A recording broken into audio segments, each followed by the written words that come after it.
My name is Hector, and I'm a 47-year-old man. My wife and I were married for 26 years and have known each other for 30.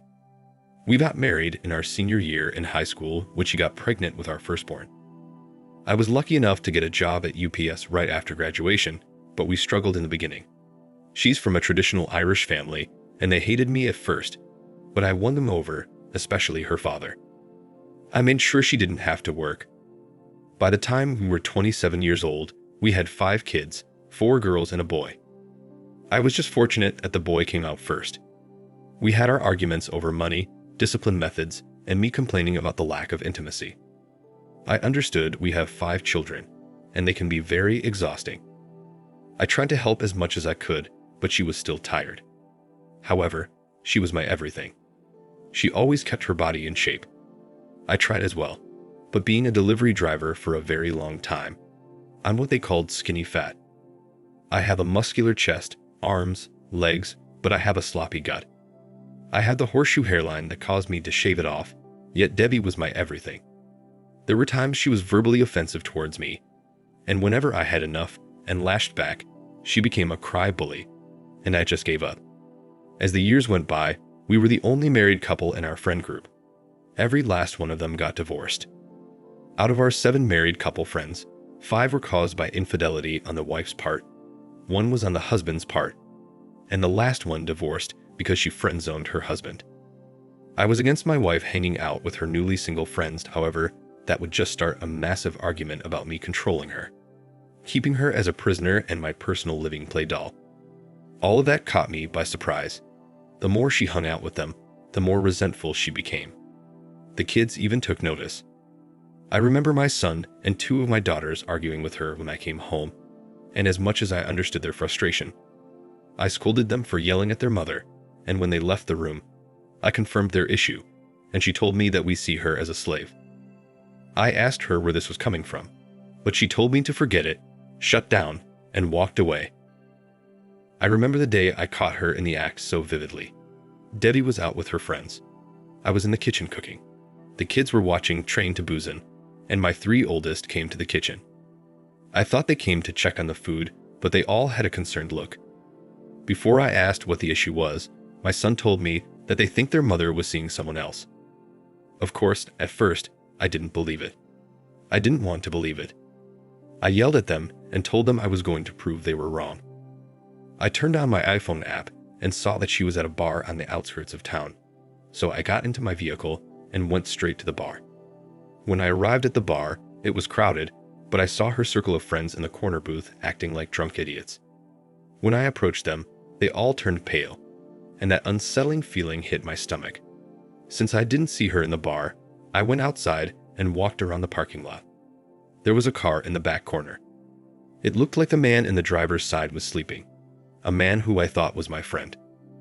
I approached the car to ask him if he had seen my wife, but when I got closer, it was obvious that he was getting a BJ, and the closer I got, the more I recognized the woman in the car.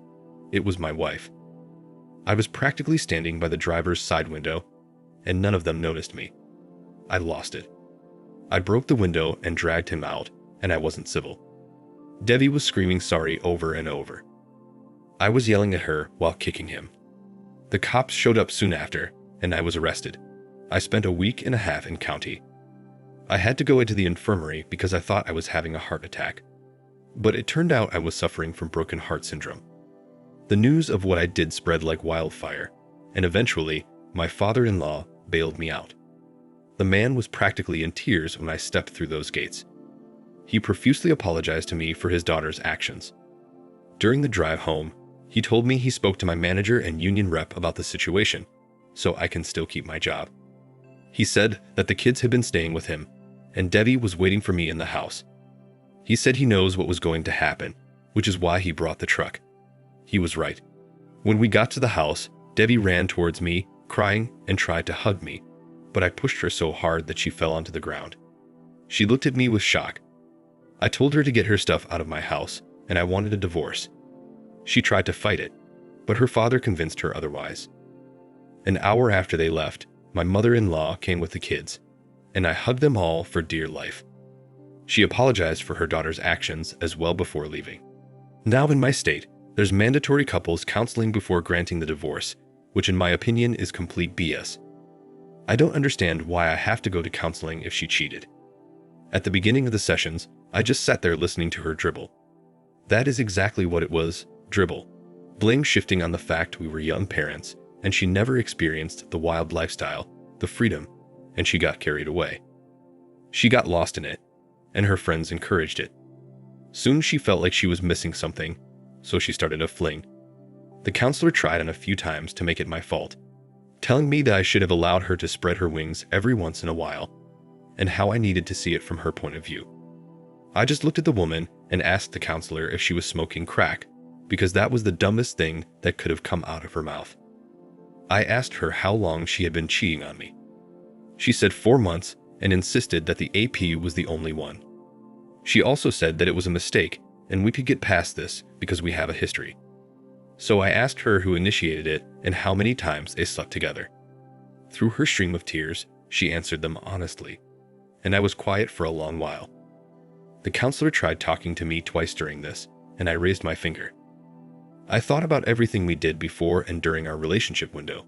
The laughter, the conversations, intimacy, everything, and there was no inkling of her being sad or angry.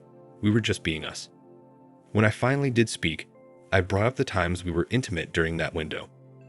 I called her, the counselor tried to correct me, and I told her to shut up as I continued to call her every name in the book.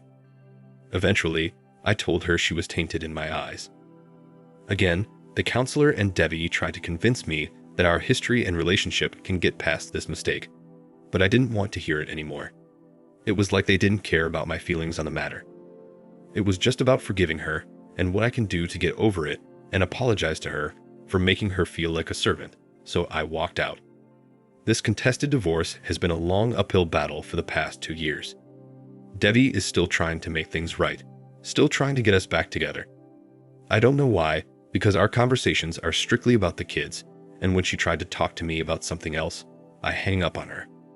Family gatherings consist of me avoiding her or not showing up at all. Our oldest children refuse to talk to her.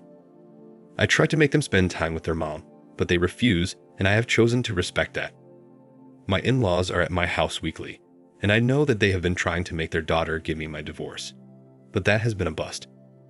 My mother-in-law has been especially rough on her, calling her a dumb brat and gossiping about her to her congregation. I had to ask her to stop because I didn't want the whole town to know our business. During the first year, our son and daughter created a Tinder account for me. I thought it was dumb.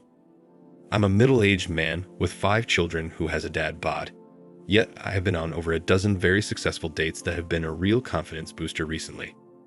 I met someone during my court issue community service. Her name is Isabel, and she was our Habitat for Humanity supervisor. She's drop dead gorgeous and won first place for a Vanessa Marcel look-alike contest at a soap opera convention that she attended with her daughter. That's how we started talking. My daughters love watching General Hospital, so I sat with them. To me, this is one of the few times I get to spend with them. I introduced her to the kids 6 months in, and they instantly took a shine to her. To make things really awkward, my son and her daughter appear to really like each other. However, Debbie is not letting go. She actually told our youngest 2 children that eventually we will get back together. I had to tell her to stop telling them this. Her father is trying to make her go see a therapist, but I just want this over already. I don't regret my years with Debbie. I have 5 wonderful kids with her. I manned up and built a life for her. My only regret is that she ruined 26 years together on a fling. I regret that she thought she had me in a way that I was just going to let it slide and take her back. However, I don't hate her. When I run into her old group of friends around town, I openly call them whores instead of their names. That love and respect that I had for her disappeared when I caught her in that car. She will always be the mother of my children and nothing else. I just hope that she can come to terms with that. For the past month, my ex-wife has been a bit erratic. She's had several physical altercations with her old friends. One of them got a broken nose, one had a busted lip, and the last one was shoved out of the Circle K. Each time the police were called, and considering how small our county was, they just took her to her parents' house. One Saturday, we all showed up at my in-laws' anniversary party, and I went there with Isabel because we were officially dating. Debbie appeared off, so I pulled her to the side, and it was the first time I had actually spoken to her. She told me how sorry she was. She told me that she couldn't understand why she didn't tell her old friends to back off. She told me that she destroyed our family, and seeing how I am with Isabel only made her miss me more, and she wished she appreciated what she had. When she said that, I felt fear in the pit of my stomach, or maybe it was anxiety.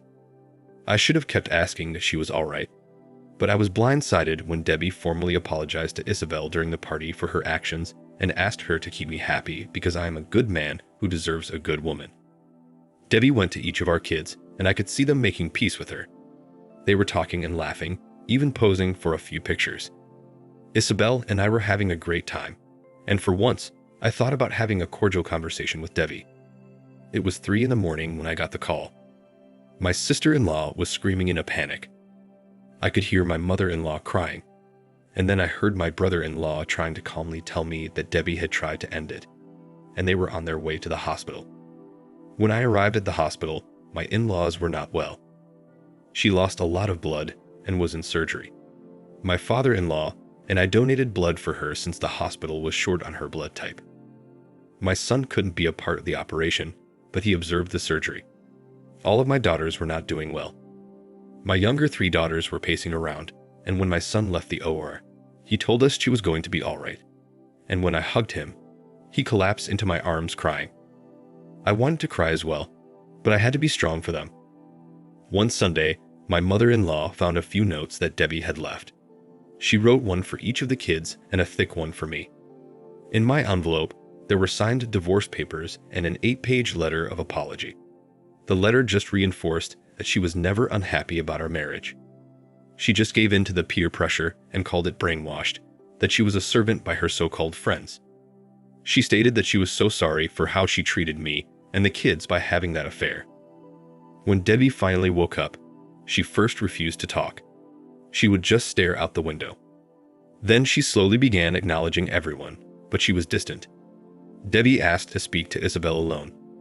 When she came out, she told me that Debbie asked her if she loves me because she could see that I love her. Isabel told her that she did love me, and that I was the first man she had been with ever since her husband died 15 years ago in Afghanistan. She asked me if Debbie was right about my love for her, which I acknowledged. This made her really happy. Debbie is going to be in a mental hospital for observation. The doctor told her parents that it could be a year, maybe 2, before she gets released. She may no longer be my wife or the woman whom I devoted all my love, but she is still the mother of my children, and I'm going to make sure that she gets better for the sake of our kids. Thank you for watching. Like, comment, and subscribe if you enjoy the video. Until next time, I'll see you again. Take care.